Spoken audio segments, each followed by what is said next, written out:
on the one hand, we've got to admit that this election is definitely a blow to climate action in the US. It's definitely a blow to climate action globally, quite frankly. But the US is only 14% of global energy demand. It's not the whole picture. And the fact is that you can't put this toothpaste back in the tube. Welcome to The Greener Way. I'm your host, Rosemary Petrus, Senior Journalist at FS Sustainability. We are recording on Gadigal land and we pay our respects to traditional custodians of country and elders past, present and emerging.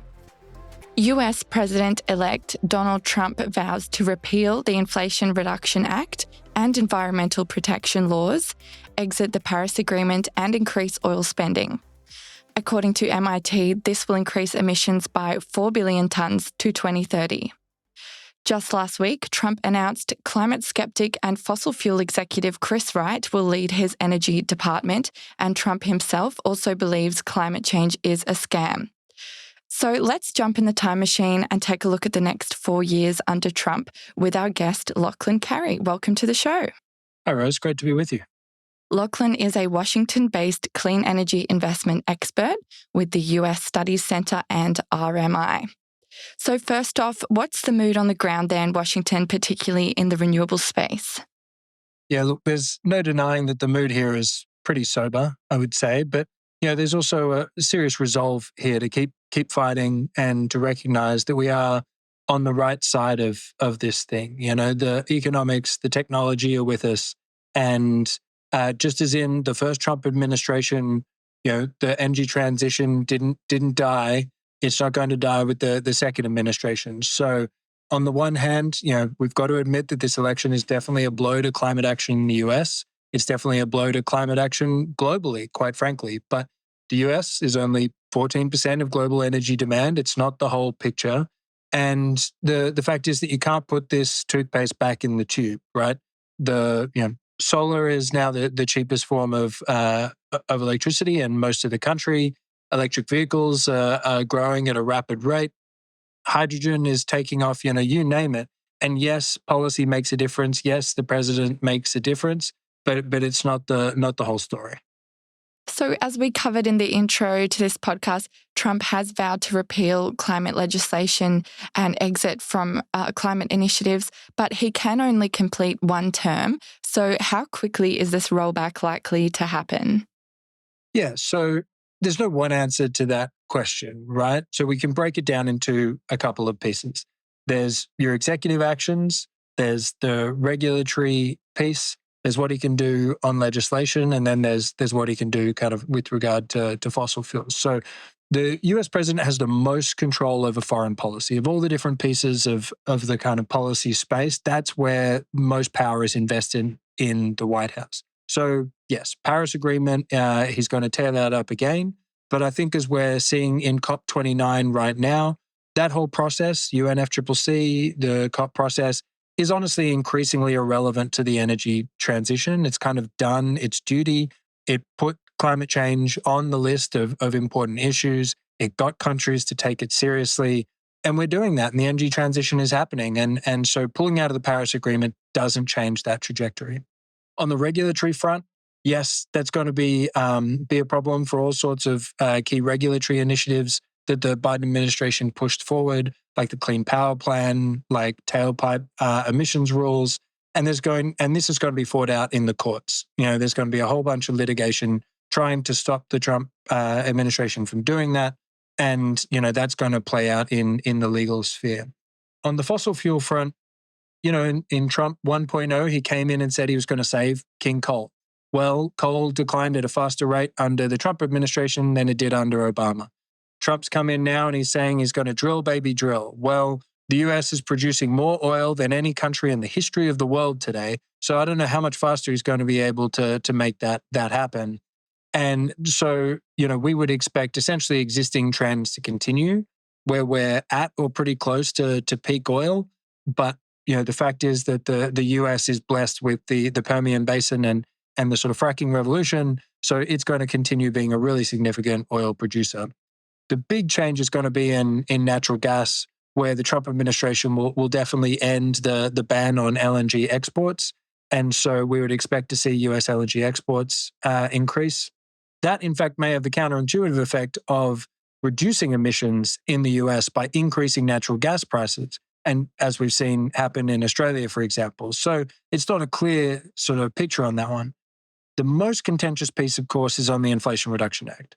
That's Biden's signature piece of legislation, over $370 billion worth of federal investment on climate, as much as $1.2 trillion worth of investment. The estimates really vary there.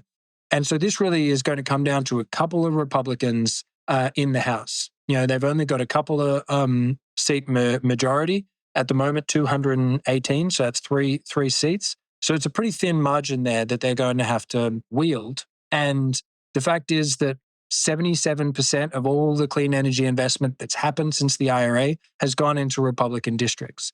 So, and that's a feature, not a bug of this bill, right? It was really designed to spread the wealth to benefit, people all around the country, red, blue, purple.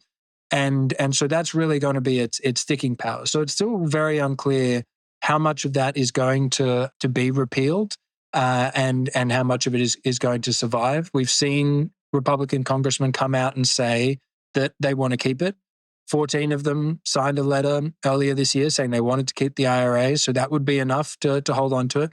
So we'll see. I'm optimistic that big pieces of it can survive. For those businesses that have already invested in clean energy and manufacturing following the IRA cash splash, how will this affect them? The first piece here is that, as I say, the cash splash may continue, right? Some of the big tax credits, such as 45X, which is the Advanced Manufacturing Production Tax Credit, or the Investment and Production Tax Credits for renewable electricity, these are delivering real benefits to investors, shareholders, communities, consumers within Republican districts. So they could well survive. And so, those, in that sense, those investments are safe. And, even if some of these were to be repealed, as I say, the toothpaste, can't put the toothpaste back in the tube, the bull is out of the gate, whatever metaphor you want to use, the economics are on our side, the technology are on our side. And even without these subsidies, many of these investments would pencil out. And many Americans would continue to want to buy electric vehicles. Many utilities would continue to want to add solar and wind. So, there may be a slowdown. Well, there certainly would be a slowdown in investment were these tax credits to be repealed. But I don't expect it to completely sort of kill off the state of the transition. There are some industries that are more at risk than others. So 45X includes production tax credits for solar manufacturing, for example. Now, solar manufacturing is an industry that's dominated by China. They are by far the world's lowest cost producer. Without those subsidies, those investments just don't pencil out. And so that would be an industry that would be really, really at risk were 45X to be pulled away. You'd say the same thing in a lot of the battery supply chain, for example, where China, again, really controls the majority of global market share. And without both those consumption tax rebates, the 30D tax credit, and without the production investment tax credit, which is the 45X, then again, those investments just aren't cost competitive with China. Of course, there's the tariff side of all this. Maybe Trump administration could sort of bump tariffs enough to sort of keep low cost Chinese imports out. But we all know how trade wars go, and it usually doesn't end well for the country that initiated the trade war. Here in Australia, we're yet to see how this will affect our own clean energy sector, but the impact is certainly far-reaching. What global implications do you foresee? Yes, so there's a few ways to answer that question, right? I think the first piece is that the IRA is this historic investment in the deployment of clean energy technologies. And it's that final word there that's important, right? The energy transition is a movement away from energy as a commodity to energy as a technology. And when energy is a technology, it has the benefit of enjoying learning by doing effects, right? So the more of it we do, the better at it we get. That's not the case with fossil fuels, where the more fossil fuels you dig out of the ground, the less there are of them. And so the more likely they are to go up in price rather than down. Whereas the more solar farms we install, the more wind turbines we install, the more electric vehicles we make, the cheaper they get because we get better at doing it. So if the US was to suddenly deploy a whole bunch of this stuff, then those learning by doing effects get even quicker. And so those prices go down even faster. So in that sense, repealing the IRA would slow down the world's transition because it would slow down the rate at which we're deploying these technologies and the rate at which we're getting better at it. So there's that sort of learning by doing, cost decline piece of all this. Then there's the kind of diplomatic side. And, there's a couple of areas where I would say a second Trump administration is really just going to accelerate trends that we've already started seeing.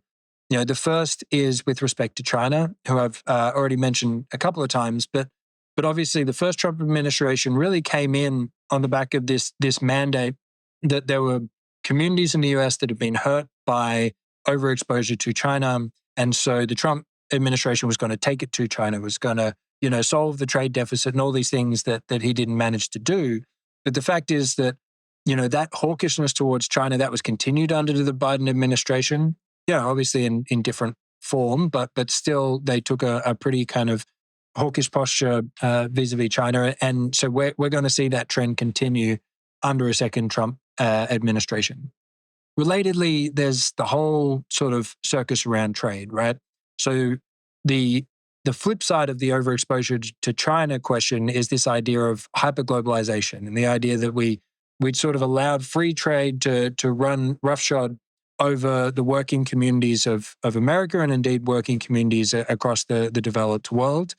And so Trump's promise to raise tariffs and so on is one piece of that kind of reaction against hyperglobalization.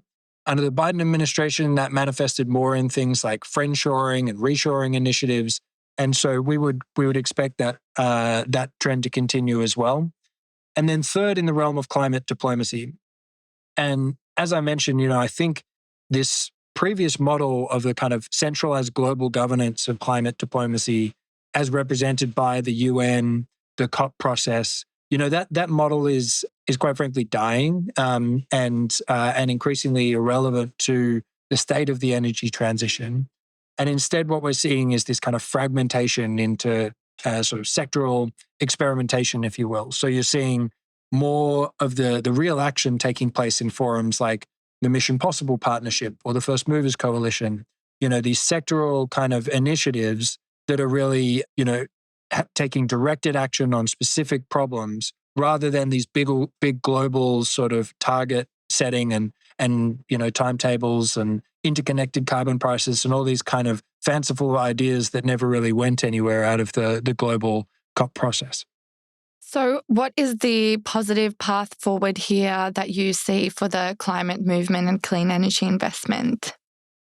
So for me, the lesson in the last 4 years is that you don't need to believe in climate change to act on climate change, right?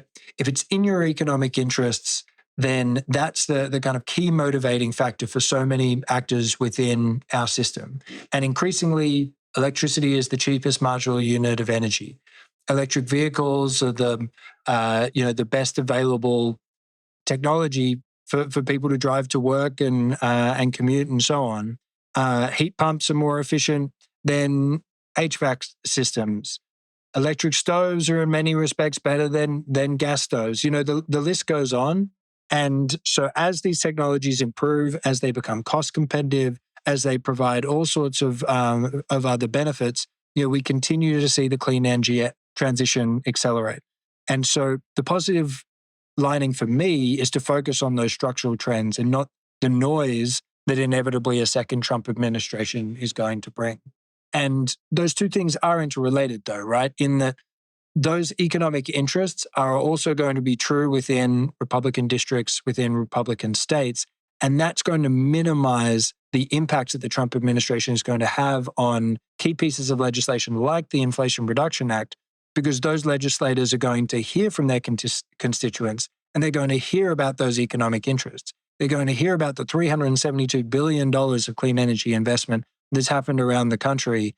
And so it's increasingly going to make sense for them to not halt this transition.